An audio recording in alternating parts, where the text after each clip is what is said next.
Salut tout le monde, il fait très froid, je vais aller au soleil. La grève générale illimitée des 66 000 enseignants de la FAE se poursuit et voici de quoi ça avait l'air devant le Parlement ce matin.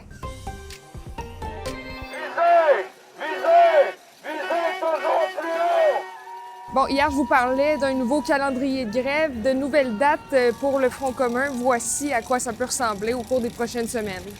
Donc, du 8 au 14 décembre, le Front commun sera en débrayage et à l'intérieur de ces journées s'ajoute la FIC, donc des infirmiers et infirmières inhalothérapeutes qui seront en grève du 11 au 14 décembre. Et aujourd'hui, Sonia Lebel rencontrera les 4 porte-paroles des centrales syndicales du Front commun. Bon, ce qu'on sait, c'est que s'il n'y a pas de règlement d'ici la semaine prochaine, eh bien, la grande majorité des écoles et des cégeps de la province seront fermées. Il y a aussi des ralentissements à prévoir dans le système de santé. Et si ça vous touche particulièrement cette situation-là, ben n'hésitez pas à m'écrire.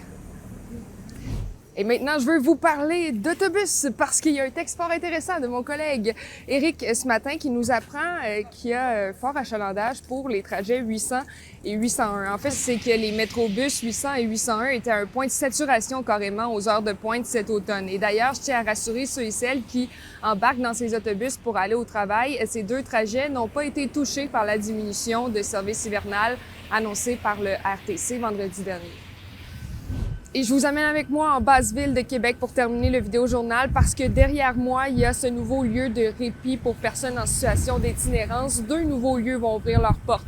Celui-là derrière moi est dans le sous-sol de l'église Saint-Roch. Donc, juste ici, au coin des rues de la Couronne et Saint-Joseph, ce sera pour accueillir les personnes qui en ont besoin la nuit. Et dans le sous-sol de l'église Saint-Roch, les intervenants vont accueillir des personnes en situation d'itinérance de jour. Donc, ces 2 nouveaux lieux-là seront ouverts 7 jours sur 7, 365 jours par année. Et tous ceux et celles qui en ont besoin, peu importe leur niveau d'intoxication, pourront être accueillis dans ces 2 nouveaux lieux.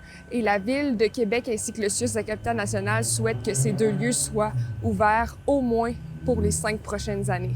Voilà, bon mercredi.